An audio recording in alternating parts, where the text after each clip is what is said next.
Tapi ingat loh, fitnah itu saksi dusta. Salah satu yang melanggar 10 perintah Allah, perbuatan yang tidak disukai oleh Tuhan, memfitnah. Hati-hati, karena mulut ini sering kali, apalagi kalau orang yang tidak kita suka, kita iri sama dia dengan pencapaian dia, itu seolah-olah menjadi sasaran empuk fitnahan kita. Hati-hati di situ. Salam damai sejahtera saudara-saudara yang terkasih pencinta firman Tuhan. Berjumpa kembali dengan Bible Learning with Father Joseph. Saudara-saudara yang terkasih, bagaimana kabar Anda hari ini? Senang rasanya saya masih bisa menyapa Anda kembali pada hari ini. Setelah beberapa hari kita berpantang, berpuasa, berhasil Romo, masih semangat Romo. Kemarin sempat lupa Romo, sempat marah-marah lagi Romo. Sempat Romo, saya itu kurang bisa berbagi, kehilangan kesabaran Romo. Namanya juga masa pemurnian, kita betul-betul lagi digodok oleh Allah.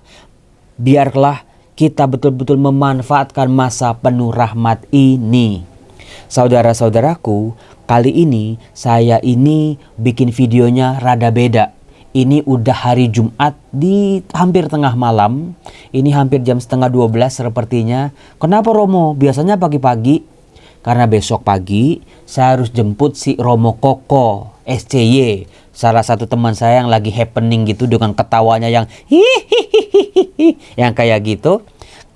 Dia rumahnya tinggalnya baru sampai Jakarta malam ini. Terus dia tinggalnya di Cipinang, saya harus jemput. Lalu kita mau ke Pancawati. Ngapain Romo?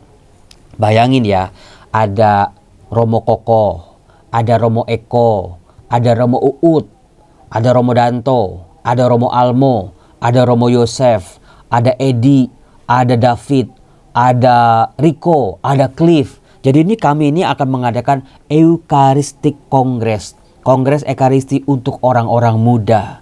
Saya pernah cerita ya beberapa bulan yang lalu, waktu itu pesertanya kok susah banget, seret banget. Tapi luar biasanya saudara-saudara, memang ya dalam kepanitiaan tuh kami berdoa, ada pagar doanya. Dan luar biasanya ternyata pesertanya membeludak, penuh, full. Kita sampai tolak-tolak sekarang. Nah doain ya, semoga acaranya berlangsung dengan baik, semoga berlangsung dengan lancar, menghasilkan hasil yang diharapkan. Anak-anak muda ini jatuh cinta lagi sama Ekaristi. Anak muda ini bangga akan gereja. Anak muda ini menemukan identitasnya. Saudara-saudaraku yang terkasih, doain juga mudah-mudahan, karena pagi-pagi banget saya harus jemput Romo Koko ini ke Pancawati. Dulu saya pernah ke sana waktu survei, tapi bareng teman-teman saya. Maka ada petunjuknya. Besok itu saya yang nyetir. Mudah-mudahan enggak nyasar. Ya kan ada GPS Romo, kan ada Google Map Romo. Ya mudah-mudahan sih, karena jalannya juga rada masuk-masuk gitu. Saudara-saudara, berbicara soal nyasar, coba Anda sharingkan di kolom komen. Pengalaman nyasar apa yang paling buruk yang pernah Anda alami waktu naik mobil, naik motor, jalan kaki, atau naik angkutan umum? Atau waktu di luar negeri Romo nyasar sampai beda negara Romo? Mungkin ada teman-teman kita yang akan sharing, ya Romo, kemarin tuh suami saya itu udah 3 jam berjalan naik mobil, nyasarnya tuh udah 3 jam, tapi baru sadar setelah 3 jam itu, kok bensin makin tipis, kok belum nyampe-nyampe juga. Padahal sudah diingetin, padahal sudah ada rambu-rambunya, tetapi nyelonong aja Romo, nyelonong, sok percaya diri, nggak nanya-nanya orang, akhirnya nyasarnya kejauhan. Nah, saudara-saudaraku yang terkasih, pertobatan adalah sebuah kesempatan emas bagi kita untuk bisa bertanya, melihat kembali, duduk tenang diam, bertanya dengan Tuhan, berbicara dengan Tuhan. Tuhan, apakah hidup yang aku jalani ini memang sesuai dengan kehendak-Mu atau tidak? Tuhan, apakah keputusan-keputusan yang aku ambil dalam hidupku ini, apakah memang sudah sesuai dengan apa yang Kau inginkan untuk kehidupanku? Bertanyalah pada Tuhan. Karena apa? Jangan-jangan kita sudah keluar jalur. Kayak misalnya Orang yang paling mengerikan kalau dia nyasar adalah dia udah nggak mau dibilangin lagi sama orang. Ada rambu diperingatin kiri kanan, dia udah nggak mau dengerin lagi. Yang kedua, dia nyasar. Ada orang yang jalannya bener, dia ini nyala-nyalain orang yang jalannya bener. Woi, kamu nyasar, kamu nggak bener. Padahal dianya yang lagi nyasar. Itu yang paling membahayakan. Kemudian yang berikut adalah ketika orang udah nyasar, dia nggak tahu jalan pulangnya bagaimana. Itu yang paling mengerikan.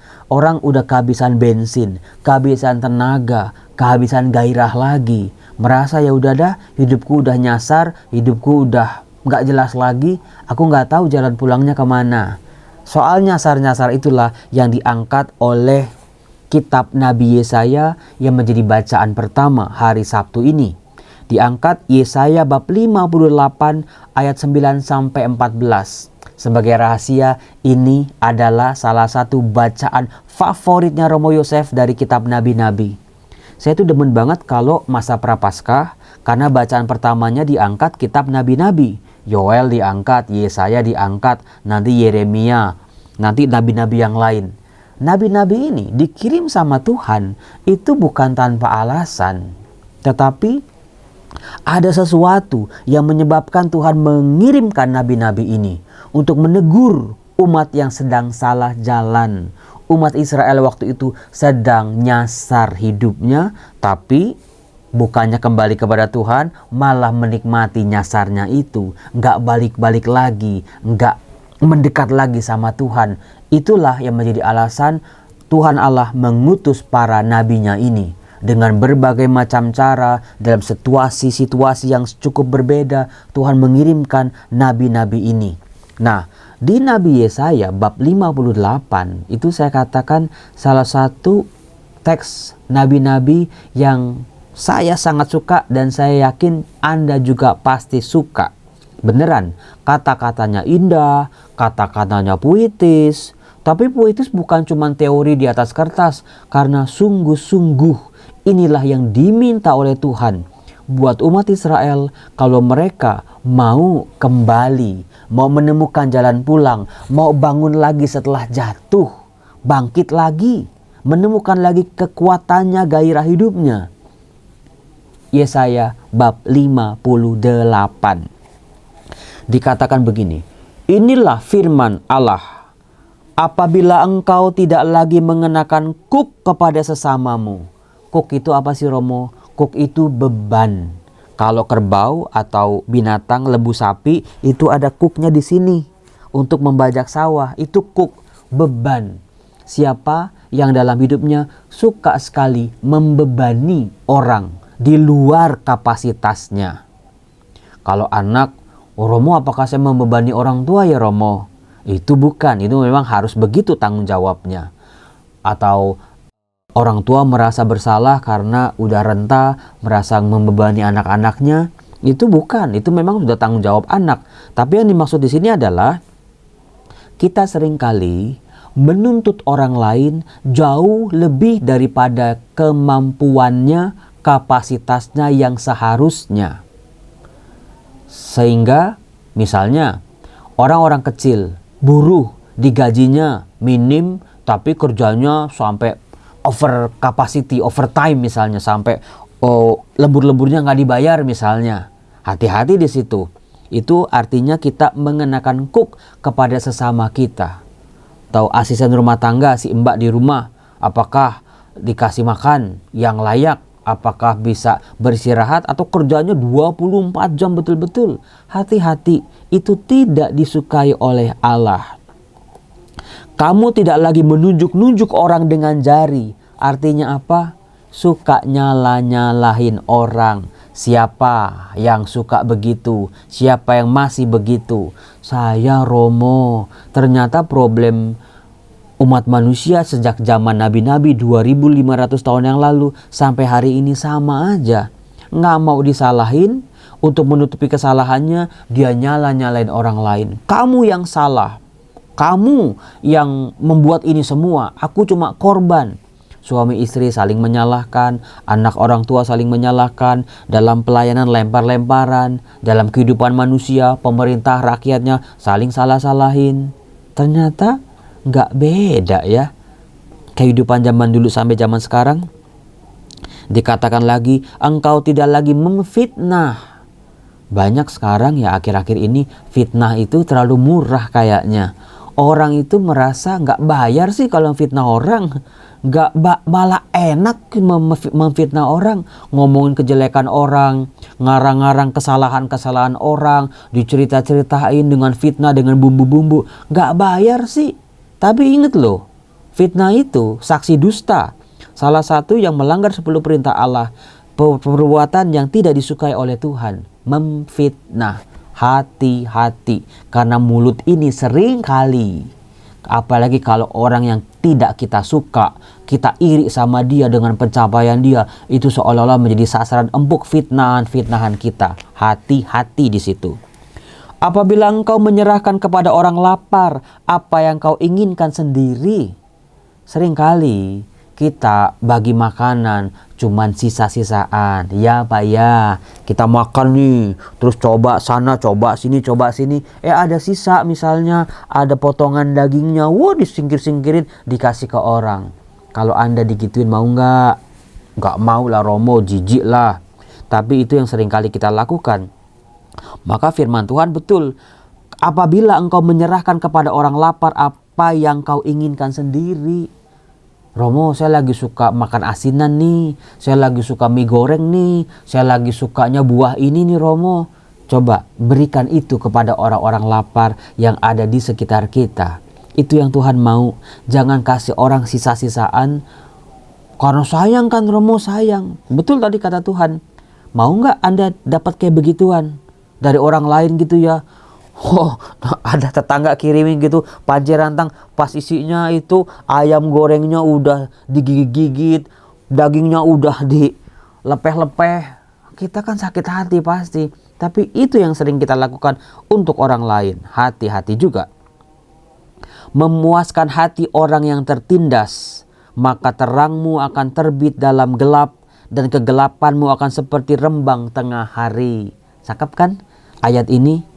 Kalau engkau memuaskan hati orang-orang tertindas, artinya kasih hati, digedein hatinya. Siapa yang seringkali kalau ngomong ngecilin hati orang lain? Wih, itu banyak banget lah. Bukannya kita haus pujian sih Romo, bukannya kita mau validasi sih Romo, tapi seringkali mulut kita ini ngecilin orang. Orang lagi sakit, orang lagi jatuh, orang lagi terpuruk, tapi kita tambah-tambahin. Di sini firman Tuhan mengatakan memuaskan hati orang tertindas. Ayo dikasih semangat lagi, dikasih harapan lagi mereka, dikasih kekuatan lagi dengan kata-kata kita, dengan bantuan-bantuan kita. Maka dikatakan, maka terangmu akan terbit dalam gelap, kegelapanmu akan seperti rembang tengah hari. Bagi Anda yang rezekinya lagi gelap segelap-gelapnya, jalan hidupnya, masa depannya, nggak tahu mau ngapain, coba tolong lakukan apa yang tadi dituntut oleh Nabi Yeremia ini. Ulangi Romo, tadi lupa. Apabila engkau tidak lagi mengenakan kuk kepada sesamamu, jangan membebani orang di luar kapasitasnya, dan tidak lagi menunjuk-nunjuk orang dengan jari. Jangan cuma cari-cari kesalahan orang lain saja. Jangan memfitnah. Apabila engkau menyerahkan kepada orang lapar apa yang kau ingini sendiri, kasih orang yang terbaik seperti kita mau dapat yang terbaik, dan memuaskan hati orang yang tertindas, maka terangmu akan bersinar dalam kegelapan, dan kegelapanmu akan seperti rembang tengah hari, lenyap, musnah. Yang tadinya gelap, kepentok-pentok, jatuh, kesandung-sandung, udah nggak ada lagi. Semuanya terang benderang karena Tuhan Sang Cahaya hadir dalam hidup kita. Bahkan dikatakan bukan cuman begitu aja, ditambahkan Tuhan akan menuntun engkau senantiasa dan akan memuaskan hatimu di tanah yang kering, akan memperbaharui kekuatanmu. Itu dia, seolah-olah tuh kita ditambahin sama Tuhan kekuatan demi kekuatan, diberikan kekuatan baru. Bukan kekuatan yang selama ini ya habis mulu Romo di tengah jalan. Kekuatan baru. Tuhan beri aku kekuatan baru Tuhan. Seperti janji Tuhan melalui nubuat Nabi Yeremia. Engkau akan seperti taman yang diairi dengan baik dan seperti mata air yang tidak pernah mengecewakan. Menjadi sumber berkat buat orang lain, buat diri kita, buat keluarga kita. Itu. Jadi tadi 4 tadi itu bukan teori tapi sungguh-sungguh. Jalanilah puasamu, pantangmu, tobatmu, masa prapaskah ini dengan petunjuk-petunjuk para nabi ini. Engkau akan membangun reruntuhan yang sudah berabad-abad dan akan memperbaiki dasar yang diletakkan oleh banyak keturunan. Yuk bangun lagi yuk. Jatuh ya, gagal ya, namanya juga hidup. Tapi habis jatuh, habis gagal, yuk usaha lagi dengan kekuatan Tuhan ini. Tuhan sudah tunjukkan tadi apa-apa saja yang harus kita lakukan. Semoga bangunan rohani kita bisa kita tingkatin lagi, kita bangun lagi bangunan rohani yang indah. Cantiknya, bagusnya, luar dalam. Bukan cuma tempelan, bukan cuma luaran saja. Saya mau bercerita tentang bagaimana pengalaman saya hari ini. Saya mengunjungi Rumah Teduh Suryo. Kalau siang saya punya waktu, saya berjumpa dengan anak-anak ini. Kemarin memang ada anak namanya Arjuna meninggal dunia setelah operasi. Sedih banget rasanya. Tapi hari ini ada anak namanya Dila. Dia, anak 1 tahun ya. Murah senyum, gampang digendong sama orang lain. Dia baru operasi dan dia sembuh. Dia pulih, seger lagi. Dan malam ini nih, jam 1 malam hari Jumat itu dia mau pulang ke kampungnya. Jujur, saya merasa bangga, merasa sukacita, merasa bersyukur, bahagia. Ternyata itulah kebahagiaan ya, yang gak bisa diukur sama apapun. Ternyata saya berkata kepada Tuhan, Tuhan, apa yang saya berikan kepadamu mungkin bukan seberapa lah, nggak banyak banget, nggak seluruh waktu saya tercurah di situ. Apa yang saya bisa, apa yang saya mampu, saya coba memberikan harapan kembali kepada orang-orang yang tidak punya harapan ini. Tapi di situ saya menemukan kebahagiaan ketika bisa bantu orang sampai tuntas, menyambung hidup orang, itu sungguh luar biasa. Maka dari itu saudara-saudara, terima kasih buat semua support Anda, semua bantuan-bantuan Anda buat kami, buat karya pelayanan ini. Doakan dari tempat Anda masing-masing. Semoga Rumah Teduh Suryo tetap jadi berkat untuk seterusnya. Salam, Tuhan Yesus memberkati. Bye-bye.